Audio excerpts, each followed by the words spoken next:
아멘.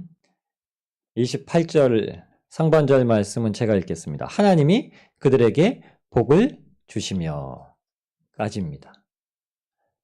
여러분, 하나님이 세상을 창조하신 다음에 가장 많이 하신 말씀이 뭔지 아시나요?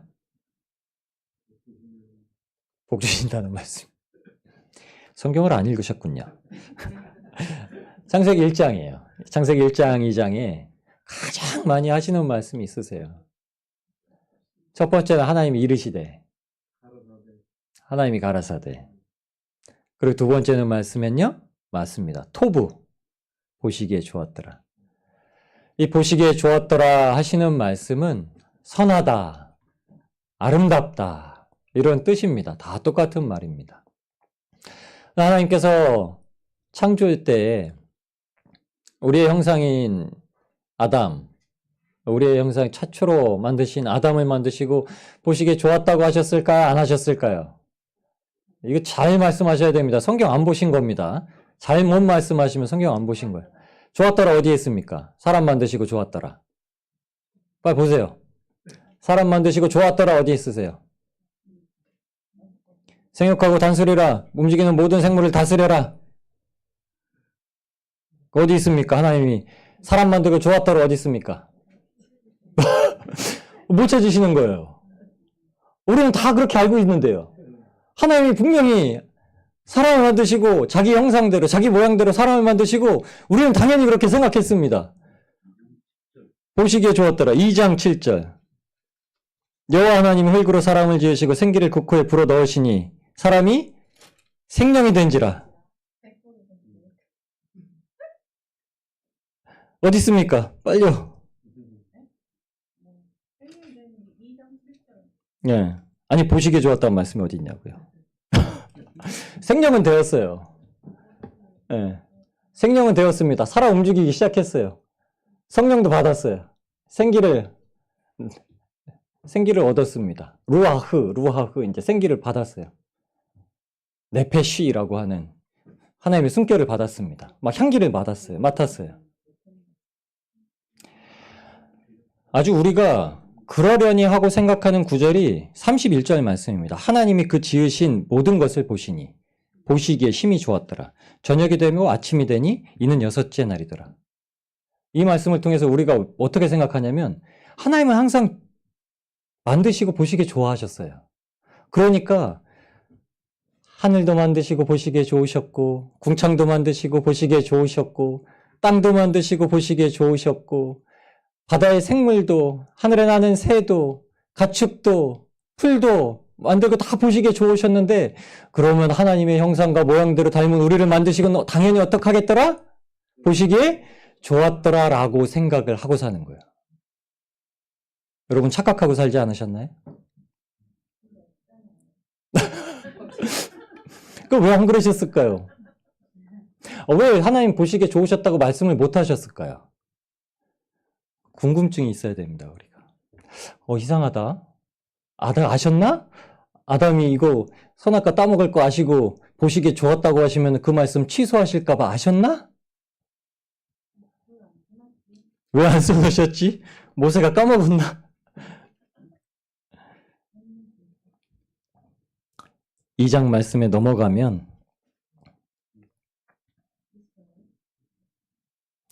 18절 말씀 한번 보실까요? 18절 말씀 한번 같이 읽겠습니다. 2장 18절 말씀입니다. 여호와 하나님이 가라사대 사람의 독처하는 것이 좋지 못하니 내가 그를 위하여 배필을 지으리라 하시니라. 아멘. 하나님이 자기 형상대로 하나님의 형상대로 사람을 창조하시되 1장 27절엔 남자와 여자를 창조하시고 여러분 남자와 여자를 따로 창조하셨다고 말씀을 이렇게 하세요. 2장에는 그거를 이렇게 붙여서 말씀하십니다.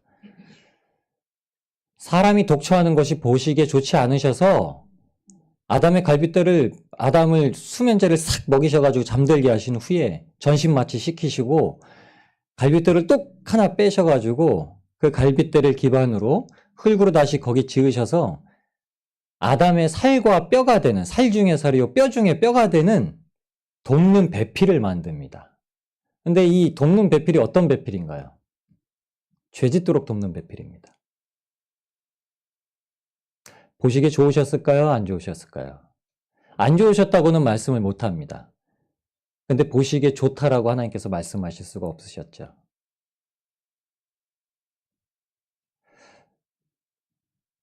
죄라는 것이 가리고 있기 때문에 보시기에 좋을 수가 없습니다. 여러분, 하나님께서 창조하신 모든 것 중에 하나님의 형상을 닮은 하나님의 형상과 유사한 그 사람에게서만 좋음을 발견할 수가 없었습니다.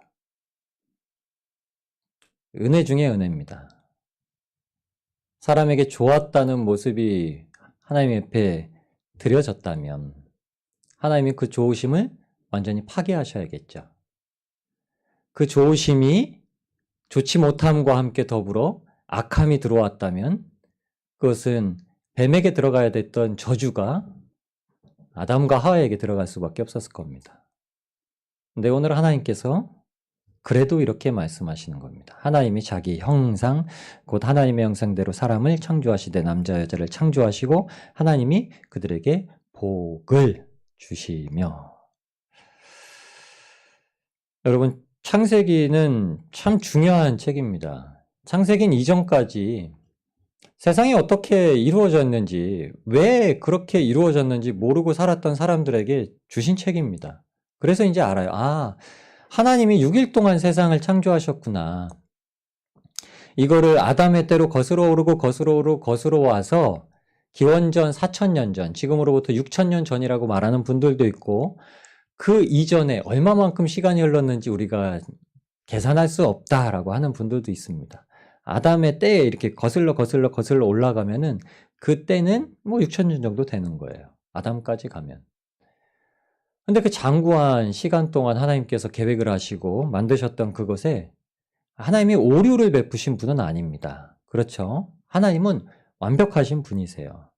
그 완벽함 가운데 이 죄가 들어왔기 때문에 사람이 타락을 하게 되었고 거기선 다시 한번 완벽함이 추구가 되어야 했습니다.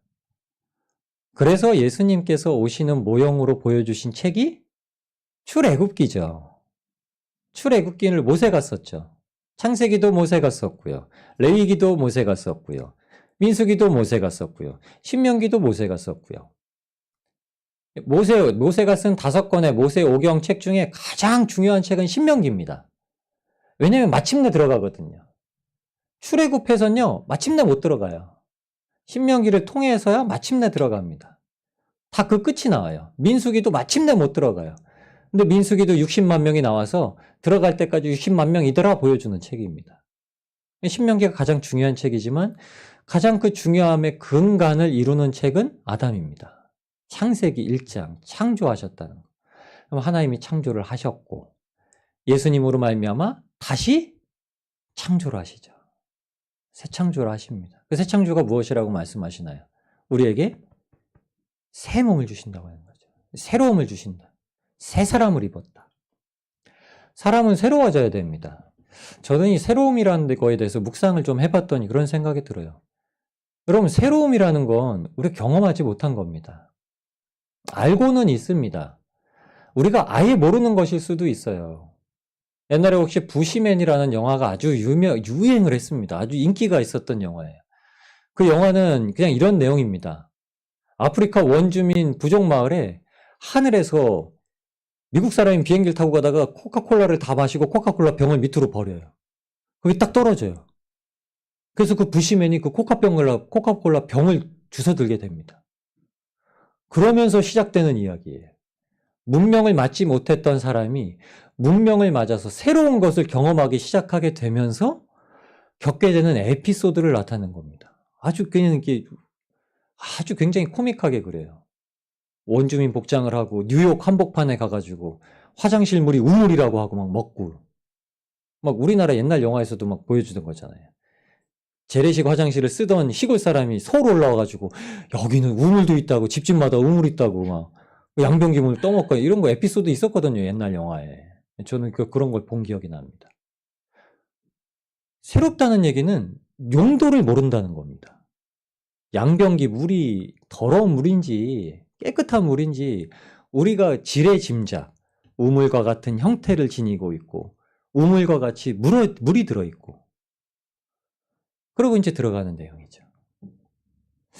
그래서 제가 그렇게 생각을 했습니다. 새 옷이라고 얘기할 때도 우리가 옷은 다 알잖아요. 진열되어 있는 옷은 새 옷입니다. 한 번도 입어보지 않고 경험하지 못했던 옷. 근데 교회 집사님이 그 얘기를 하시더라고요. 겨울에 코트를 하나 사셨는데 조금 가격은 비싼데 몸에 촥 맞는다는 거예요. 그러면서 하는 말이 뭔 말인지 아시죠? 비싼 건 다르다. 근데 이해 가시나요? 비싼 옷은 다르다 이해 가시나요? 다 이해를 저 한 번씩 선물해 주시기 바랍니다. 하늘에도 많이 쌓아두시면 좋은데요. 한 번은 메이커 좀 사주세요. 네. 아니 왜 비싼 옷을 꼭 드라이 맡겨야 된다고 생각을 하세요? 안 파시면 되죠.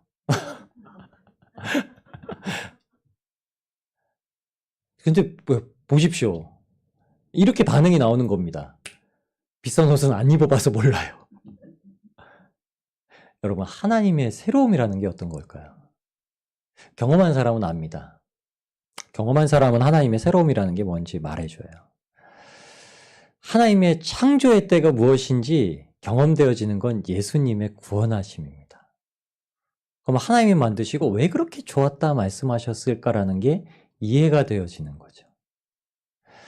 하나님이 보시기에 좋았다고 하시는 것들은 다스릴 것에게 보여주시는 겁니다.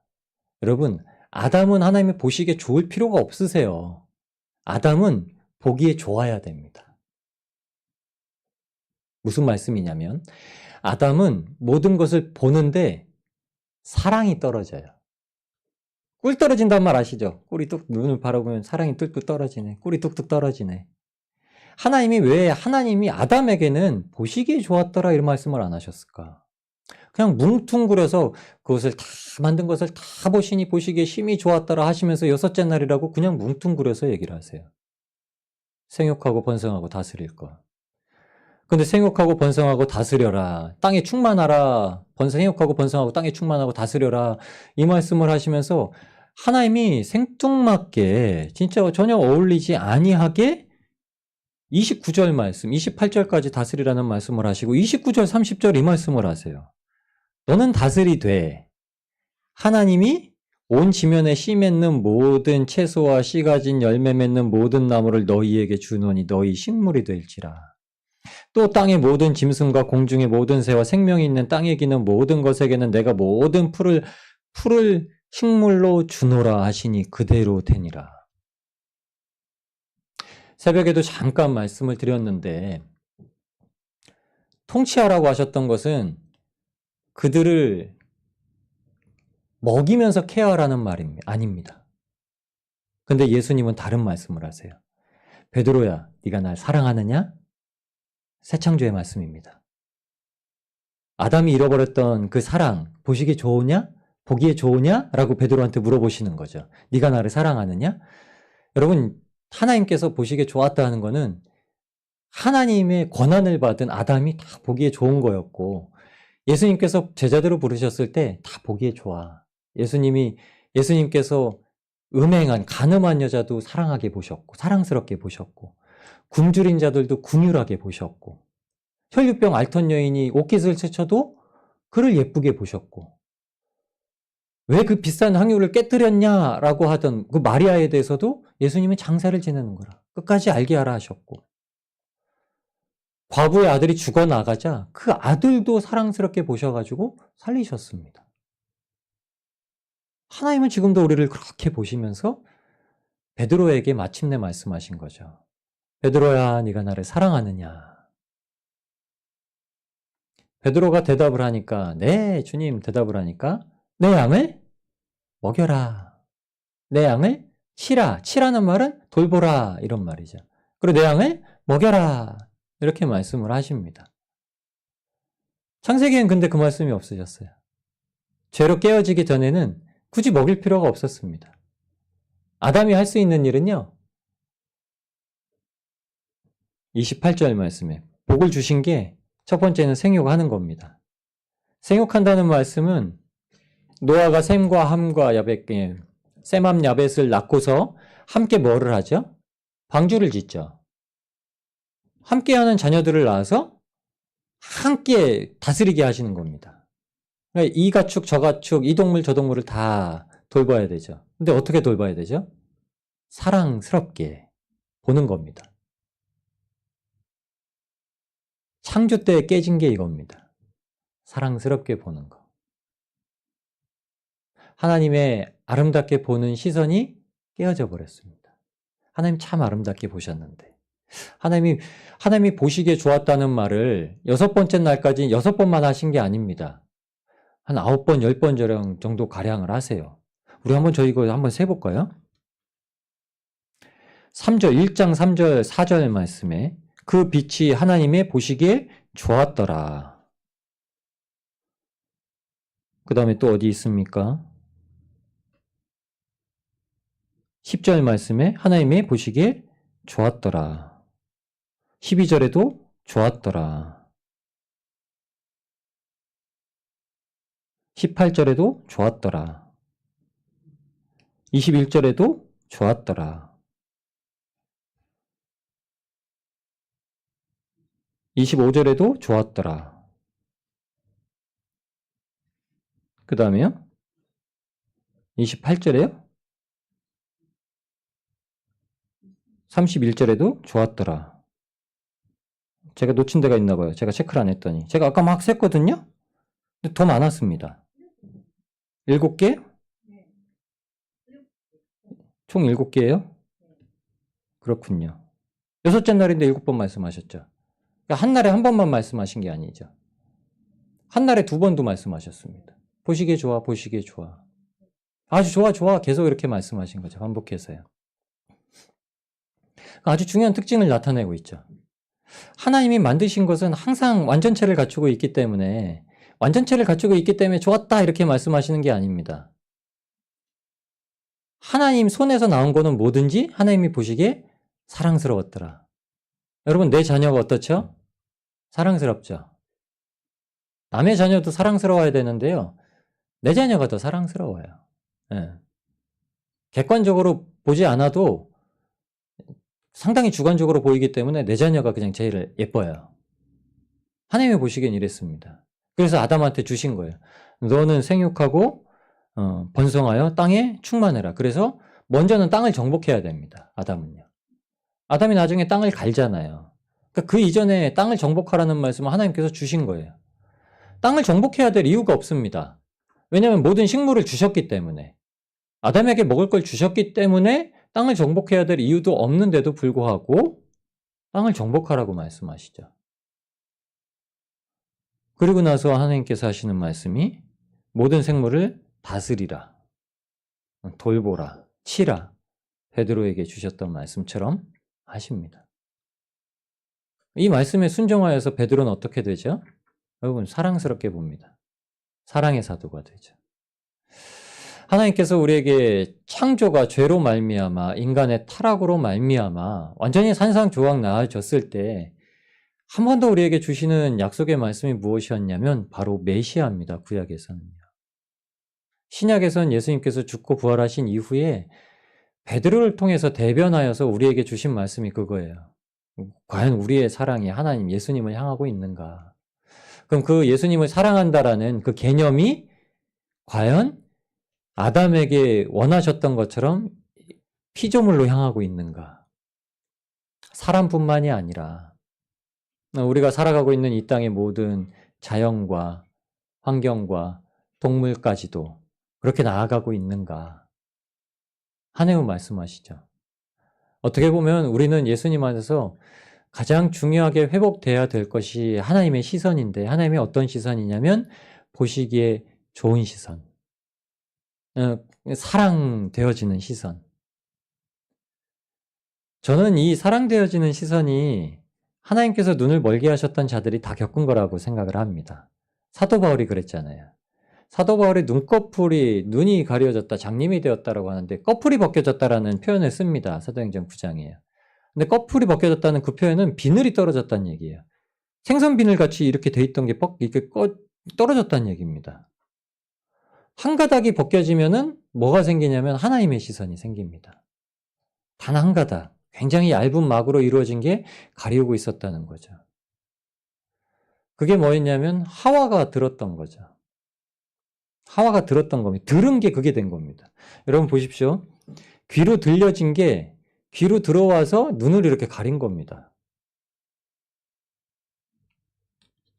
슬라이드를 이렇게 막듯이 옆에서 밀었는데 눈이 가려졌어요. 그 소리만, 미혹의 소리만 들었는데 사람의 눈이 가려졌습니다. 더 신기한 거는 하나님께서 성령의 소리를 들려주셨더니 눈이 열립니다. 들어와서 가려졌던 게 들어와서 밀려서 열려져 버려요. 사도 바울이 그렇게 열려지고 베드로가 그렇게 열려지고 성령을 받는 자마다 그렇게 열려졌습니다. 성령은 그래서 어떤 분이시냐면요. 말씀을 들려주고 들려주시는 대로 전하게 하시는 분입니다. 그렇게 도우시는 분이에요. 그래서 말씀을 들려주는 게 사랑할 수 있는 유일한 법칙처럼 말씀을 하셨습니다. 그래서 가장 중요하게 창조 때 표현하신 거죠. 하나님이 가라사대. 그리고 하나님이 보시기에 좋았더라. 하나님이 가라사대. 보시기에 좋았더라. 가라사대. 보시기에 좋았더라. 그 말씀을 계속 하십니다. 사람을 돕는 배필로 만드셨는데 사람은 돕는 배필이 될 수 없다. 이렇게 말씀하신 거죠. 둘은 한 몸이 되었다는 겁니다. 하와가 미혹을 당했을 때 한 몸이었기 때문에요. 이미 하와가 듣고 보는 이 가치 기준이 바뀌었던 순간 아담도 죄를 범한 겁니다. 한 몸이잖아요. 공범이라고 하죠, 여러분. 어떤 사람이 죄를 지었어요. 근데 그 옆에 그 동의를 했던 사람은 같이 공범이 됩니다. 아담과 하와는 이렇게 얽혀있고 묶여있던 자였기 때문에 공범이에요. 근데 그 공범을 하나님께서 어떻게 하시냐면은 그 관계를 예수님과 우리의 관계로 표현을 하셨습니다. 예수님은 죄가 없으신데 우리랑 공범으로 만드세요. 죄 있는 자의 공범을 만드셔서 그 죄를 어떻게 하시냐면 가져가시죠. 그리고 십자가를 지게 만드십니다. 마땅히 우리가 져야 될 십자가를요. 우리가 사랑하지 못해서 짊어져야만 했던 죄의 나락으로 떨어져 버려만 했던 다시 회복하지 못했던 사랑의 시선을 갖고 있던 것에 대해서 예수님께서 그 물과 피를 다 쏟으심으로 말미암아 그 사랑을 증거하심으로 친히 증거하시죠. 친구를 가장 사랑하는 것은 그를 위해서 목숨을 내어주는 것이다. 이것은 예수님께서 그 제자들을 위해서 이 세상에 택하신 모든 자들을 대신하여 짊어지게 될 친구로 삼으신 자들을 위해서 죽게 되실 것을 말씀하신 거죠. 그게 사랑이라고 우리는 표현하죠. 당연히 그거보다 더 큰 사랑은 없다라고 얘기를 하죠.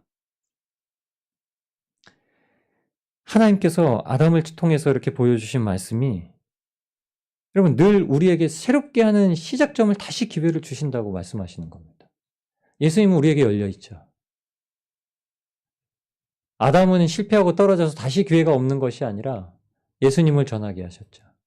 다윗의 후손으로 전하실 예수님을 증거하게 하셨고 둘째 아담이라는 표현을 써서 예수님이 오셨다라는 것을 알게 하셨죠.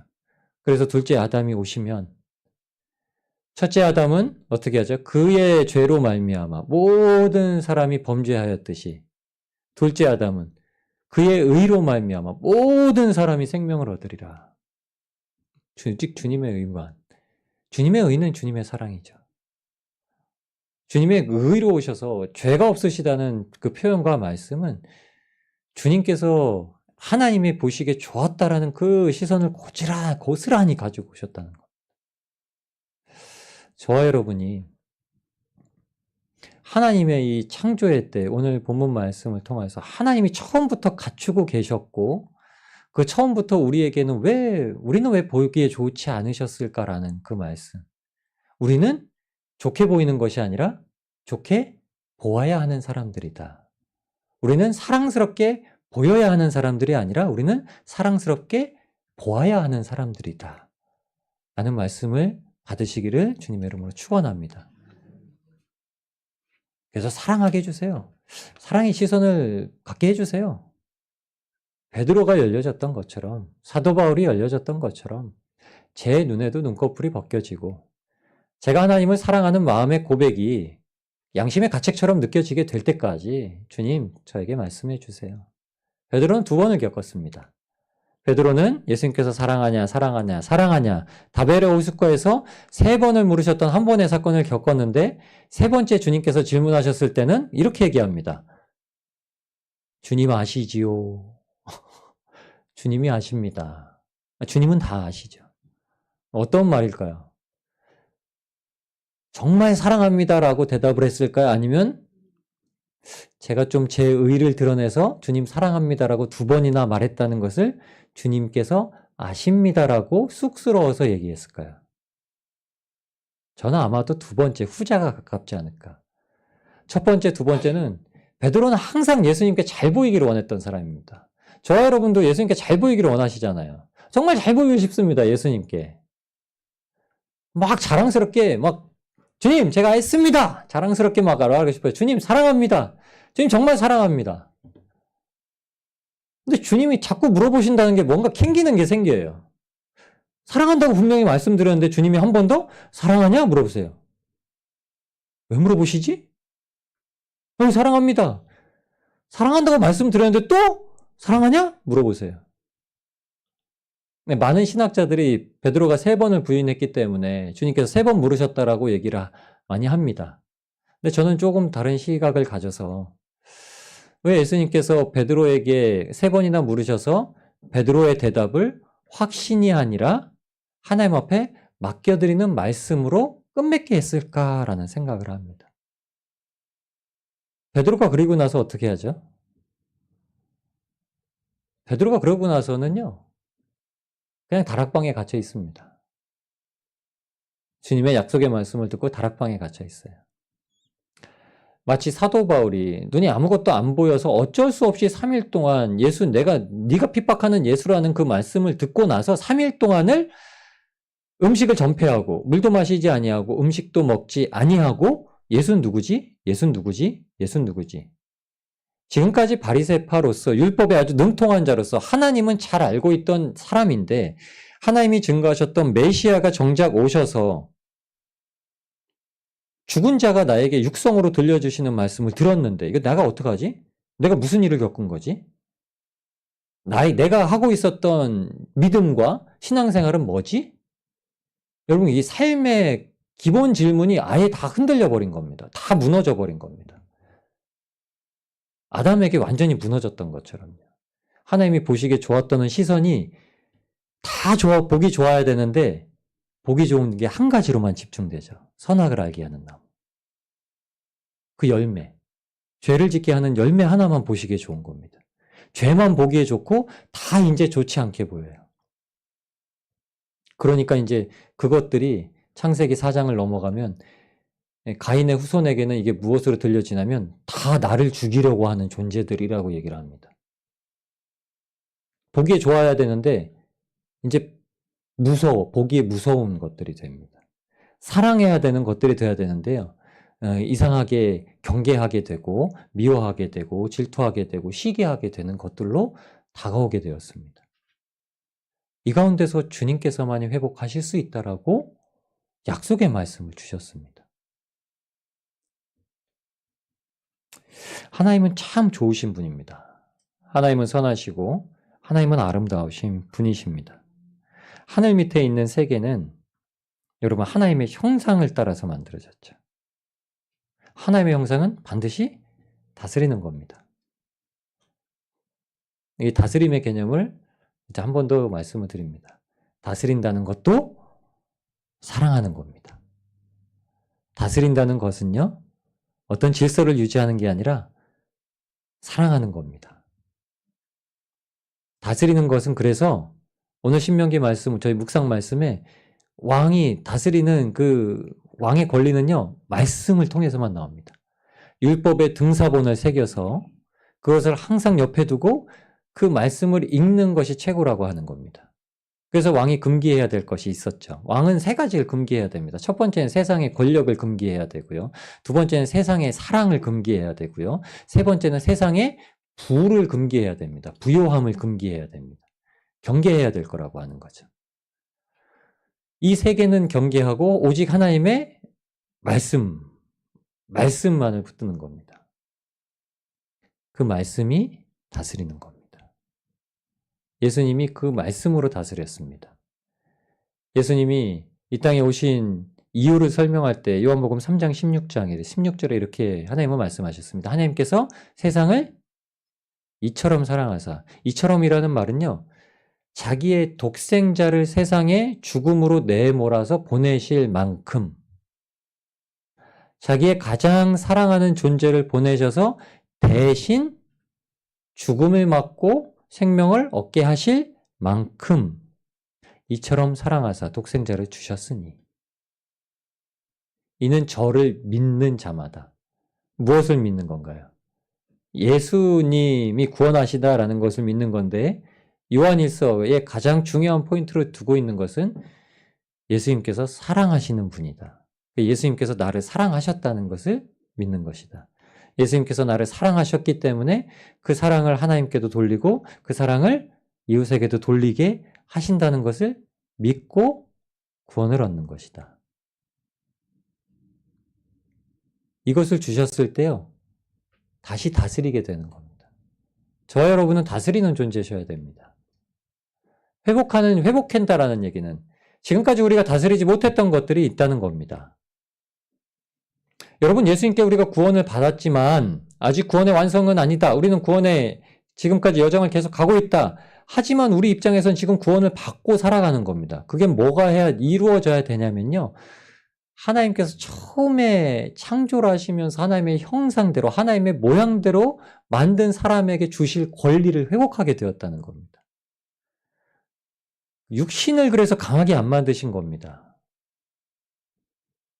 아담이 육신으로 있기 때문에, 사람이, 남자가, 여자가 육신으로 있기 때문에 다른 피조물들은요, 육신으로 보기에 좋아야 됩니다. 그쵸? 다른 거는 영이 없습니다. 하나님 앞에 영의 순결을 못 받았기 때문에. 혼은 있어요. 동물은 그렇습니다. 동물은 그냥 하나님이란 존재 자체를 그냥 무한정 인정하고 삽니다. 그냥 보편적으로 죄가 없어요. 자의적인 죄가 없습니다. 모든 피조 세계는요, 성경이 말씀하고 있는 것처럼 인간 때문에 타락하고 부패하게 된 거지, 그것들 스스로 부패한 것이 아닙니다. 나무가 왜 몇백 년 살다 죽냐고요? 저희가 죄인이기 때문에 그런 겁니다. 왜 재앙이 일어나고 바다에 허리케인이 생기고 지진이 나고 우박이 내리고 이런 불멸의 재앙들이 나타나냐? 코로나 같은 재앙이 나타나냐? 왜 그런가요? 아무 이유가 없는 게 아니라요, 우리가 죄인이기 때문에 그 사건들이 벌어지는 겁니다. 우리가 죄인이기 때문에 피조 세계는요, 신음하고 있어요. 그래서 빨리 우리가 회복되기를 그 마음속에 원하고 탄식하고 있다라고 합니다. 근데 그러니까 이 외적으로 보이는 지금 있는 나무나 뭐 동물이나 식물이나 어떤 바다나 이 모든 자연환경은 그냥 하나님이 보시기엔 무조건 좋게 보고 계세요. 근데 유별나게 하나님은 자기의 형상대로 만든 사람만 외모를 취하지 않으십니다. 다른 건 다 외모를 보시는데 저희만 외모를 취하지 않으세요. 이게 세상 사람들하고 기준 자체가 다른 거죠. 하나님이 사랑스럽게 보신다는 의미는, 하나님 앞에 사랑을 보게 하신다는 의미는 외모를 본다는 얘기가 아닙니다. 신앙생활 하면서 결혼 정년기에 이제 진입한 많은 우리 크리스찬 형제자매들이 외모를 많이 따지더라고요.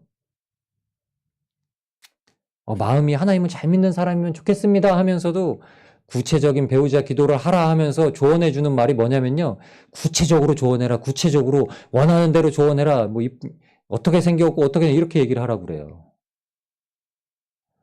하나님이 그걸 보시는 게 아닌데 그렇게 하라고 조언을 하더라고요.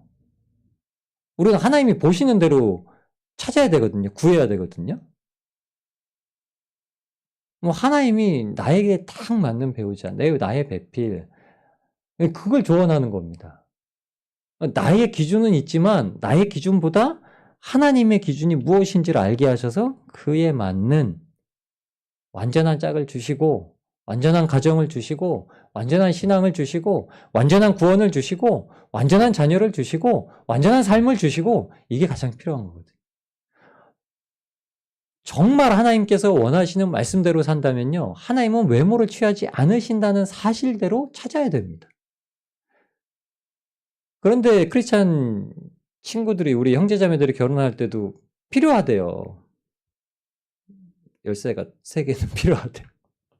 집 열쇠, 차 열쇠, 창고 열쇠. 창고 열쇠인가요? 뭔 열쇠인가요? 사무실 열쇠? 약국 열쇠요? 그냥 예로 드린 겁니다. 보일 수 있는 게 그거니까요. 우리한테도 적용이 됩니다. 하나님이 참 보시기에 좋았다는 건 근본적으로 사람의 외모를 취하지 아니하시고 그 마음에 할례받은 마음을 사랑스럽게 보신다는 겁니다. 우리에게도 그런 시선을 주시기 위해서 베드로의 눈을 뜨게 하셨고 요한의 눈을 뜨게 하셨고 바울의 눈을 뜨게 하셨고 그 눈뜬 자들이 어떤 삶을 살고 있는지를 보여주신 겁니다. 그들이 살고 있는 삶은요. 하나님의 영광을 바라본 삶이었습니다. 하나님의 영광을 바라보니까 사방이 우겨싸움을 당할지라도 세상 사람들은 쥐구멍에 볕들날이 있다고 하는데 하나님의 영광을 본 자들은요. 사방에 우겨싸움을 당하고 고난과 환란이 와도 하나님의 영광의 길이 반드시 놓여 있고 그 면류관, 생명의 면류관이 반드시 그 앞에 놓여 있고 하나님의 성전에 문이 열리고 그 영광의 면류관으로 주님 앞에 영광을 돌릴 날이 올 것이다라는 걸 보여주는 겁니다. 스데반 집사는 하늘이 열리고요. 예수님께서 보좌 우편에 서 계신 것을 보고요. 저들의 죄를 용서하여 달라고 예수님께 기도하고 갑니다. 마치 작은 예수님처럼요. 예수님께서 십자가에 달리셨을 때 하였던 것처럼 스데반이 어떻게 그렇게 할 수 있었을까요? 스데반이 어떤 눈을 뜨고 있었나요? 스데반은요. 창조에 회복시켜 주신 눈. 하나님이 보시기에 좋았더라. 그들은 반드시 구원받아야 될 존재. 모세가 자기의 이름이 생명책에 지워질지라도 하나님의 그 이름이 욕을 당하지 아니하시기 위해서 이스라엘 백성들을 구원해달라고 하였던 기도처럼 여러분 이게 사랑입니다. 여러분 이게 우리가 그냥 가볍게 넘겨왔던 그 구원의 사랑입니다. 왜 우리가 잃어버렸던 그 사랑인지, 왜 우리가 잃어버렸던 시선인지, 왜 우리가 지금도 구원받았는데도 불구하고 잃어버린 것처럼 살고 있는 시선으로 바라보고 있는 건지. 그게 사랑이기 때문입니다. 그 시선이 사랑이고요. 그 사랑이 통치이고요. 그 사랑이 주님 안에서 반드시 회복되어지는 겁니다. 여러분, 각자에게 반드시 회복되어지는 겁니다.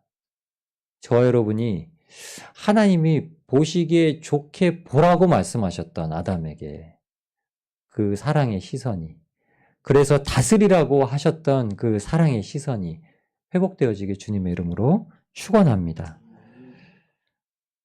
그러니까요, 사랑만 하면 이제 걱정할 게 없으신 거예요. 저는 사도 바울이 참 놀랍다고 생각을 했습니다. 사도 바울이 먹든지 마시든지 주의 영광을 위하여 하라. 이 말씀하실 때 이방인의 재물에 대한 말씀을 하시면서 이 말씀을 하신 거거든요. 이방인에겐 이방인처럼 나아가서 우상에게 재물 드린 게 아무것도 아니긴 한데 양심을 위해서, 그리고 믿는 초신자들의 그 양심을 위해서, 덕을 위하여서 알면은 먹지 말고 시장에 파는 것이라면 그냥 묻지 말고 먹고, 이렇게 하면서 얘기한 거예요. 먹는 것이든지 마시는 것이든지 다 하나님의 영광을 하라. 근데 이 가장 기본에 있는 것은요, 먹든지 마시든지라는 개념, 삶의 모든 것들이 다 하나님께 영광이라는 거죠. 삶의 아주 기본적인 것들이 다 하나님께 영광이라는 겁니다. 그러면 그 영광을 위한 일들에 힘을 쏟으면 안 됩니다. 하나님께서 주시는 영광의 일에요, 사람이 힘을 들이면요, 공로가 생겨요. 오늘 말씀에 하나님 이렇게 얘기하셨습니다.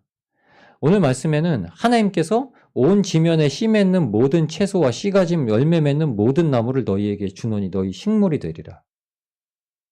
씨라는 개념은 하나님께서 열매 맺을 것을 통해서 주신 겁니다. 그러니까 우리의 양식을 삼는다는 건, 일반 양식을 삼는다는 것은 우리가 먹는 것 마시든지 그것이 중요한 개념이 아니라 그 먹는다, 마신다라는 개념이 예수님께서 우리에게 말씀을 주셨다. 예수님께서 십자가의 희생을 주셨다. 피를 흘리셨다. 만나를 내려주셨듯이 예수님의 육신은 우리에게 말씀을 만나러 주셨다. 근데 여기는 반드시 이것에는 씨 맺는 것이라는 것. 씨를 뿌리고 씨를 뿌려서 물을 줄 수 있게 하시고 하나님께서 자라게 하실 기본 조건이 들어있다라는 거예요. 여러분, 그러니까 우리의 삶에서 우리가 수고하는 일에요. 하나님의 사랑을 가지고 하면 그 일에 대해서 걱정이나 근심을 갖고 하지 않게 된다는 의미입니다. 생업이 걱정이 되지 않는다는 거예요. 이건 그냥 놀고 먹는다는 얘기는 아닙니다. 바른 의미는 하나님께서 그 모든 일을 위해서 하나님께서 우리에게 하나님이 보시기에 진정으로 좋아하시는 그 사랑의 열매를 맺힐 것들을 다 준비하셨다는 겁니다. 사람은 거기다가 힘을 투영해요. 힘을 거기다 이렇게 더하는 것처럼 합니다. 그래서 내가 막 힘써서 어느 지점까지 올라가려고 생각을 해요. 근데 그게 사람의 공로를 내고 그게 뭐죠? 여러분이 따먹는 게 그겁니다. 선악과에 손을 뻗어서 따먹는 거.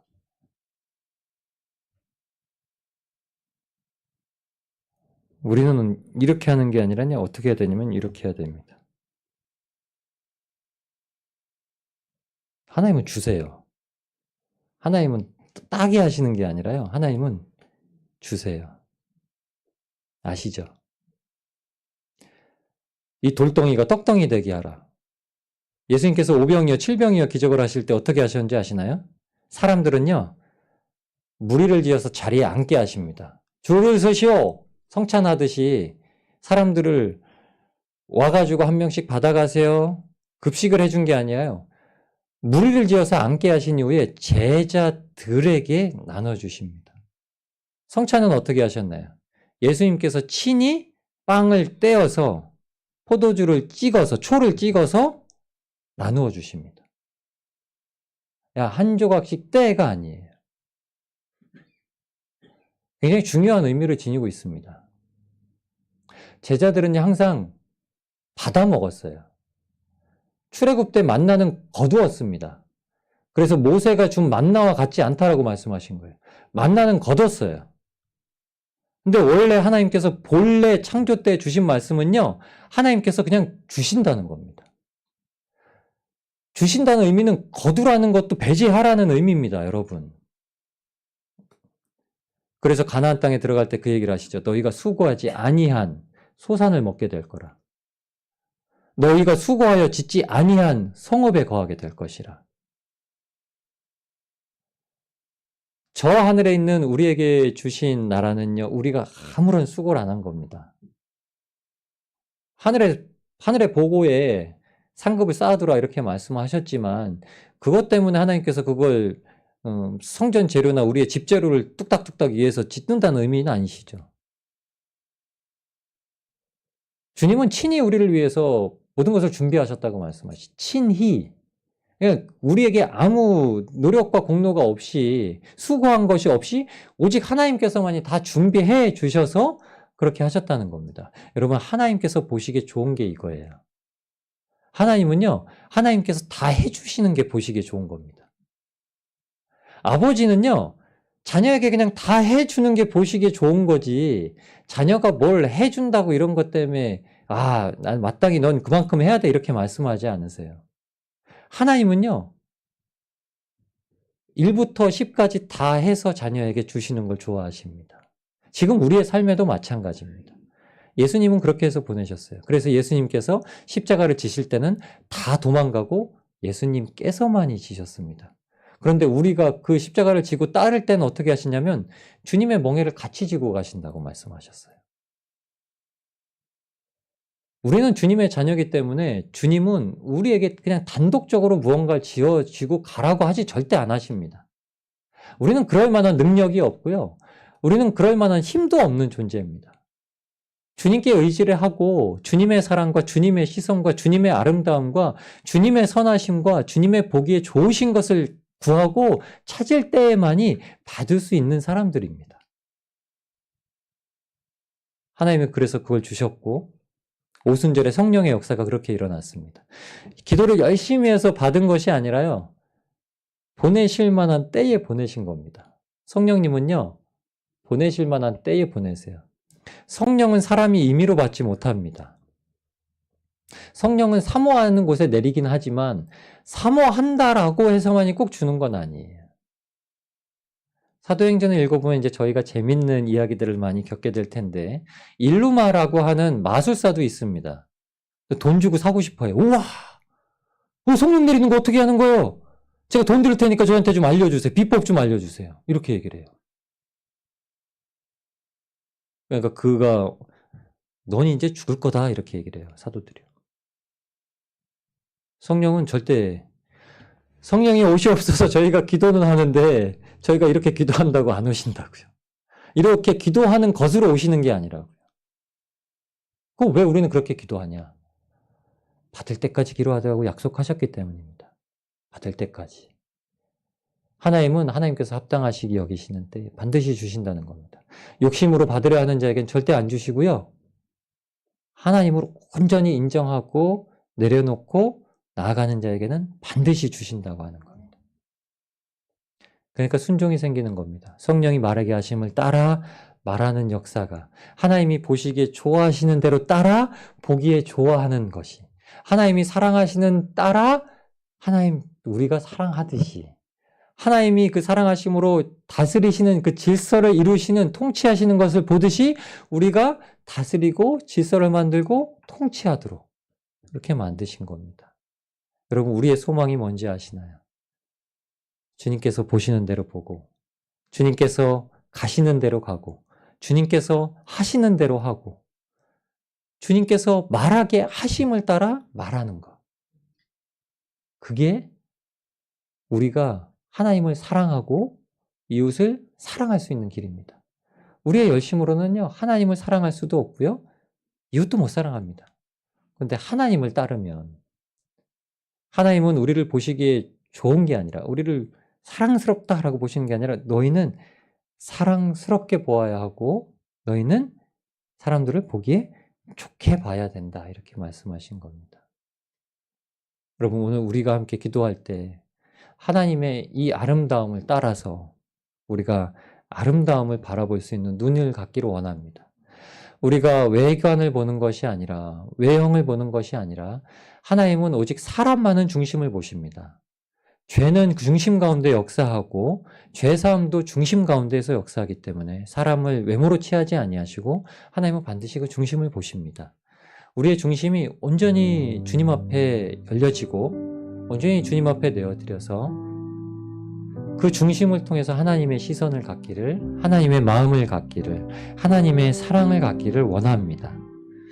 우리 이 시간 주님의 이름을 부르고 기도하실 때 오순절 성령 강림의 역사처럼 하나님의 그 때가 이루기를 원합니다. 귀에 들린 이 미혹의 소리로 말미암아 눈꺼풀이 가려졌지만 우리 귀에 들린 진리의 말씀으로 말미암아 그 눈꺼풀은 다시금 벗겨지는 놀라운 역사가 일어납니다. 선악과를 보는 것이 좋았다고 생각이 되었지만 다시금 진리의 말씀이 들어오면요, 다스릴 것을, 정복할 것을 보고 보기에 좋게 되는 역사가 일어날 줄 믿습니다.